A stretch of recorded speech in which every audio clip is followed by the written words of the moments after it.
अस्सलामुअलैकुम। New ideas में आप लोगों को खुशामदीद कहता हूँ। एक नई वीडियो के साथ आप लोगों की खिदमत में हाज़िर हूँ। आज की वीडियो बहुत ख़ास है, इसलिए आप लोगों से रिक्वेस्ट है कि प्लीज़ वीडियो को आखिर तक ज़रूर देखिए।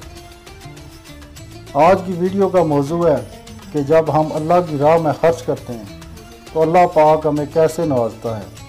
अल्लाह पाक ऐसी ऐसी जगहों से हमें नवाजता है जिसका हमें वहम व गुमान में भी नहीं होता है। तो अल्लाह की नेमत, फ़ज़ल, करम और शुक्र के साथ वीडियो शुरू करते हैं। इशफाक अहमद साहब फरमाते हैं कि जब हम रक्शे से उतरे तो मैंने रक्शे वाले को कुछ पैसे दिए। उसके 3 रुपये 50 पैसे या 80 पैसे बनते थे। मैंने उसको 4 रुपये दे दिए और मैं अपनी जगह सोच रहा था जैसे मैंने बहुत बड़ा मार्का मारा है।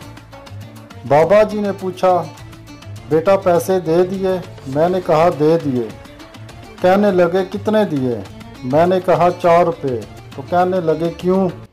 मैंने कहा इसके 3 रुपये 50 पैसे या 80 बनते थे, मैंने इसे 4 दिए। तो उन्होंने कहा 5 देने सी। मैंने कहा 5? मुझे बड़ा धचका लगा कि 5 क्यों दे दूँ।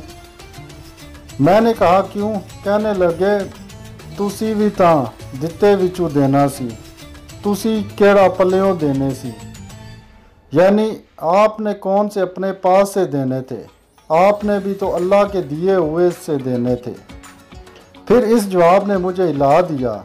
मैंने इसको अकली तौर पर समझा, लेकिन यह बात मेरे अंदर नहीं उतरी और इसके बारे में मैं सोचता रहा और गौर करता रहा।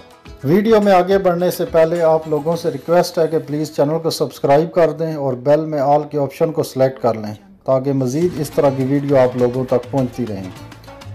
इशफाक अहमद साहब फरमाते हैं कि इस बात का जिक्र मैंने अपने दोस्त इब्न इंशा से किया और इसके कोई 2 महीने बाद मैं कराची गया इंशा जी के दफ्तर उनसे मिलने के लिए। इंशा जी बैठे हुए थे, काम कर रहे थे, हम गप्पें लगा रहे थे, इधर की बातें उधर की बातें, बहुत खुश। एक लड़की आई, उसकी सेहत बहुत ख़राब थी, उसकी आंखों में जरकान इतना नुमाया था कि सामने वाज़े नज़र आ रहा था। उसने छुपाने के लिए अपनी आंखों में सुरमे की बहुत मोटी तह लगा रखी थी, तो काला बुर्का उसने पहना हुआ आकर खड़ी हो गई इंशा जी के सामने। उसने एक ख़त उनको दिया, वो ख़त लेकर रोने लगा। पढ़कर उस लड़की की तरफ देखा, फिर मेज़ पर रखा, फिर दरवाज़ा खोला। कहने लगा बीबी मेरे पास इस वक्त ये 300 रुपये ही हैं, ये तुम ले लो, फिर बाद में बात करेंगे। कहने लगी बड़ी मेहरबानी। उसने कहा बड़ी मेहरबानी, दे दें। वो पैसे लेकर चली गई। जब चली गई तो मैंने इंशा से कहा, इंशा ये कौन थी? कहने लगे पता नहीं। मैंने कहा और तुझसे पैसे लेने आई थी, तूने 300 रुपये दे दिए और तू इसको जानता तक नहीं। कहने लगा नहीं, मैं इतना ही जानता हूँ, ये ख़त है, इसमें लिखा था मोहतरम इंशा साहब, मैं आपके कॉलम बड़े शौक़ से पढ़ती हूँ और इनसे बहुत खुश होती हूँ और मैं यहाँ पर लियारी में एक प्राइमरी स्कूल टीचर हूँ और मेरी 130 रुपये तनख्वाह है।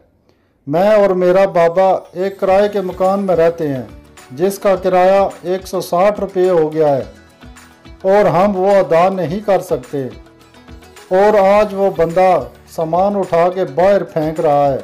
अगर आप मुझे 160 रुपये दे दें तो मैं आस्ता आस्ता करके 10-10 रुपये करके उतार दूंगी। मैं कराची में किसी और को नहीं जानती सिवाय आपके, वो भी कॉलम की वजह से। तो इशफाक अहमद साहब फरमाते हैं, मैंने कहा ओए बेवकूफ़ आदमी, इसने तुझसे 160 रुपये मांगे थे, तूने 300 दे दिए। कहने लगे मैंने भी तो दिते हुए से दिए हैं, मैंने कौन से पल्ले से दिए हैं। तो उसको यह बात समझ आ गई थी, ये नसीबों की बात है, यानी मेरी समझ में नहीं आई, जो बड़े ध्यान से जाता था, कोशिश करता था जानने की। मैंने कहा ओए ये फ़िक्रा तो मैंने कहीं सुना हुआ है। कहने लगा मैंने कुछ कॉलम लिखे थे, ये उनका मुआवजा था, ये 300 रुपये मेरे पास ऐसे ही पड़े थे, मैंने दे दिए। तो कोई 8 महीने के बाद मेरी फिर उससे मुलाकात हुई। लाहौर आया तो कहने लगा, वो जो फ़लसफ़ा है तेरे बाबा का बड़ा खौफनाक है और बहुत ही बड़ा है, इसमें से तो आदमी बाहर नहीं निकल सकता। मैंने कहा क्यों? कहने लगा, मैंने उस लड़की को 300 रुपये दिए थे तो मेरी जान अजाब में पड़ गई। मैं टोक्यो एक मीटिंग अटेंड करने गया था, वहाँ मुझे यूनेस्को से खत आया, तुम्हारे $1000 हमारे पास पड़े हैं, वो बताएं हम आपको कहाँ भेजें। मैंने उसके जवाब में लिखा, क्योंकि मैं सरकारी मुलाजम हूँ और सरकारी हैसियत से आपकी खिदमत में हाज़िर हुआ था, इसलिए मेरी गवर्नमेंट ने मुझे सारा टीए दे दिया था। इन्होंने कहा इसके साथ कोई तल्लक नहीं, ये हमारी तरफ से है जो सारे पार्टिसिपेंट्स को तोहफे में दी हुई रकम है। तो मैंने फ़ौरन ख़त लिखा कि ख़बरदार इसको हाथ न लगाना, वही रखना। इंशा जी कहते हैं कि इस 1 साल के अंदर अंदर पैसों की ऐसी रेल पेल हो गई है, ऐसी जगह से आने शुरू हो गए कि मैंने कभी सोचा भी नहीं था। हत्ता कि इंशा जी कहते हैं कि मैं इतना तंग आ गया हूँ इससे, इतने पैसे मेरे पास आने लगे हैं कि मुझे खुद पता नहीं चलता। अब मैंने देने बंद कर दिए हैं। खुदा ना करे मेरे सामने कोई तड़प कर मर जाए, मैं कुछ नहीं देता। ये तो अजाब है, देते जाओ तो आते जाते हैं, देते जाओ तो आते जाते हैं। What is this? मैंने कहा इसका इल्म तो मुझे भी नहीं, मैं तो अभी पूछ रहा हूँ और सीख रहा हूँ कि ये कैसे होता है। तो मैंने ये बात ज़िंदगी में अजीब व गरीब देखी कि आप देते हैं तो वो लौट कर आपके पास आता है। ये सदाए बाज गश्त है जो लौट कर वापस आती है।